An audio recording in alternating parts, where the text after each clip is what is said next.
میرے واجب الاحترام سننے والوں کو میرا آداب۔ کیا آپ جانتے ہیں کہ اس دنیا میں موجود ہر چیز کسی مقصد کے تحت بنائی گئی ہے؟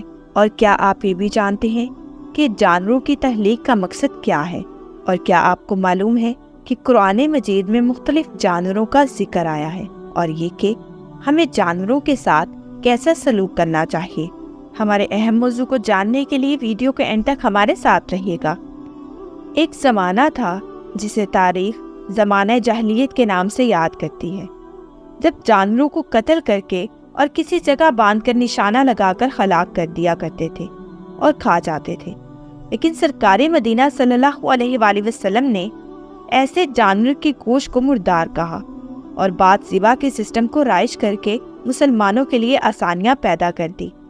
قرآن مجید فرقان حمید میں کم و بیش 200 آیت مبارکہ میں جانوروں کے حقوق، فوائد اور ان سے متعلق حلال و حرام کے شرعی احکام کا تذکرہ ملتا ہے۔ کئی جانوروں کے ناموں کو قرآن نے اپنے ناموں یعنی قرآنی ناموں سے پکارا ہے۔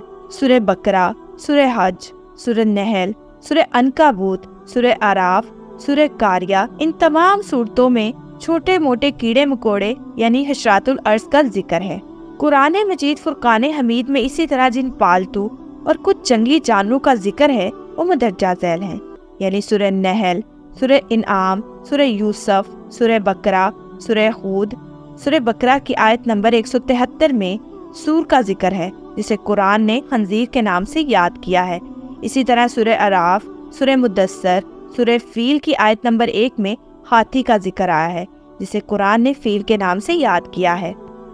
دنیاوی زندگی میں انسانوں کی آسانی کے لیے اور اللہ رب العزت کی نظر میں جانوروں کی اہمیت کا اندازہ تو آپ کو ہو گیا ہوگا، بلکہ آپ دیکھیں کہ خالق حقیقی نے اپنی مبارک کتاب قرآن مجید میں کئی سورتوں کے نام جانوروں کے نام پر رکھے، یعنی قرآن مجید کی سب سے بڑی سورۃ البقرہ یعنی گائے کے نام سے، سورہ نحل یعنی شہد کی مکھی کے نام سے، سورہ فیل یعنی ہاتھی کے نام سے، سورہ عنکبوت یعنی مکڑی کے نام سے، سورہ نمل یعنی چیونٹی کے نام سے، یعنی انسانوں کے ساتھ ساتھ رب العزت نے جانوروں کے بھی حقوق بنائے اور انسانوں کو حکم دیا کہ ان کا خیال رکھیں۔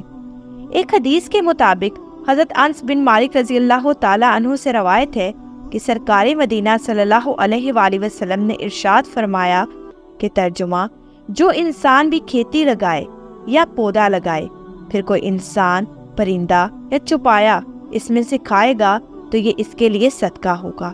یعنی اس کا مطلب یہ ہے کہ اگر کوئی شخص فصل کاشت کرتا ہے اور اس کی غیر موجودگی میں کوئی اس کی فصل سے مستفید ہوتا ہے تو یہ اس کے لیے اجر و ثواب کا باعث ہوگا۔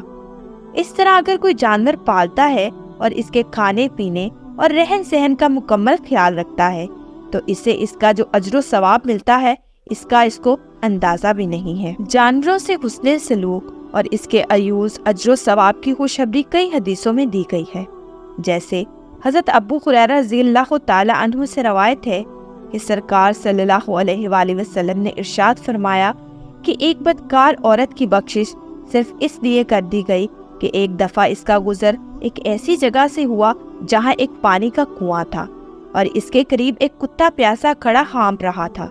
قریب تھا کہ وہ پیاس کی شدت سے ہلاک ہو جاتا۔ کنویں سے پانی نکالنے کے لیے کچھ نہیں تھا۔ اس عورت نے اپنا موزہ اپنی اوڑھنی سے باندھ کر کنویں سے پانی نکالا اور اس کتے کو پلایا تو اس میں زندگی کے آثار نمایاں ہو گئے۔ اس عورت کا یہ فعل اللہ تبارک و تعالیٰ کو اتنا پسند آیا کہ اللہ رب العزت نے اس بدکار عورت کی بخشش کر دی۔ حضور صلی اللہ علیہ وآلہ وسلم کا فرمان عالی شان ہے کہ جانوروں کے ساتھ حسن سلوک کا بہت بڑا اجر ہے۔